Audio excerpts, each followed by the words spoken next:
tendency to forget things that are not constantly reminded to us. I believe that the men that fought in Normandy back in June 1944 is one of those cases, especially the American troops that landed on what was called Omaha Beach. Back in that time, Western Europe was mainly occupied by German forces. The Allied forces were running out of time. They desperately needed to get into the European continent. At that time, United States General Eisenhower was named Supreme Commander of the Allied forces.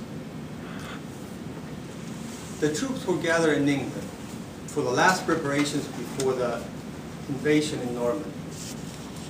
The Normandy beach was organized in 5 sections, codenamed Utah and Omaha, that were assigned to the United States Army.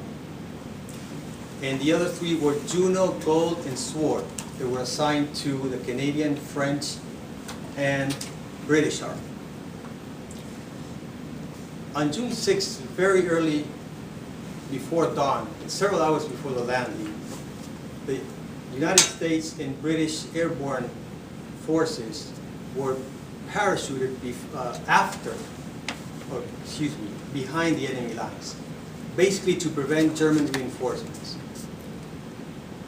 The Allied Armada headed France through the English Channel. When the landing crafts touched the water, the sea conditions was very bad. And these boats rocked back and forth. Water poured inside, putting all the men exposed to the cold water while they were shivering, not only because of cold, but also because of nervous tension. As they approached the beach, they started to receive German gunfire, machine guns, that rattled the front of the boats, the side of the boats. Some of these boats had to drop their men hundreds of feet into the ocean, into the sea. So when men jumped into the water, they realized the water was neck high, even sometimes above their head. Some of them were never able to float because of all the weight they had, near to 70 pounds.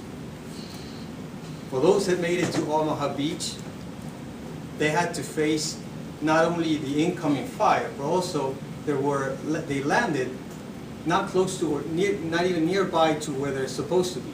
So they had to also reorient themselves, mainly because the landmarks that were supposed to be there to organize them were not there. So what made these men move forward on those beaches was mainly leadership. A few individuals, officers mainly, and non-commissioned officers, encouraged, motivated, even bullied these men to move forward. Once they reached safe points, places that were called seawalls, and they were protected, they had to basically improvise all their assault tactics to face all the enemy defenses. Once they got out of the beach, they went into what's called the Bocage country. Their infantry was not able to move forward, mainly because of the hedgerows in that geography.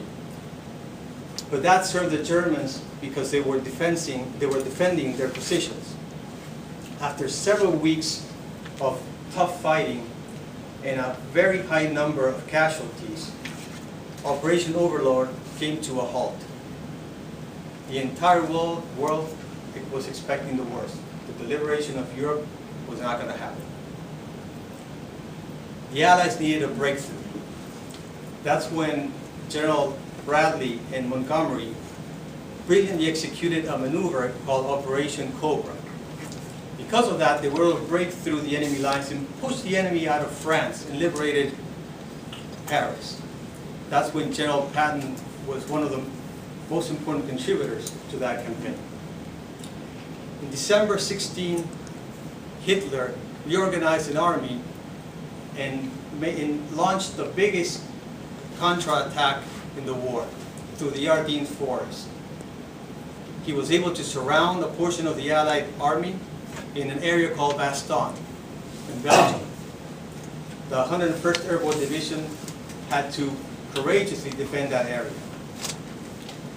That was when General Patton was called again and was able to liberate Bastogne. That way the Allies marched into the heart of Germany, where they were able to liberate Europe from tyranny. It was here that the Allies discovered the horrors of the prison camps, and we will liberate and attend the prisoners in them. What I rescue from this event in history that makes it, for me, so important is, number one, that it wasn't any innovative military strategy that made these men in Omaha Beach succeed. It was a bravery of the men that set foot on those bloody beaches. The other thing is that this landing was so important, the American landing was so important that if it had failed, it could have pushed the Allies back into the ocean, and the whole invasion of Europe would have failed, changing the course of the war and probably the course of history. In Omaha Beach today, in the Normandy American Cemetery, there's 4,900 American soldiers that lie there, that give their lives for their country and for future generations. Next year, on June 6th, I encourage you to mark that date. It will be the 70th anniversary. So for those boys that their average age was 22, it's a good opportunity to remember that. They gave their lives for freedom and for future generations. We are those future generations. Mr. Toastmaster.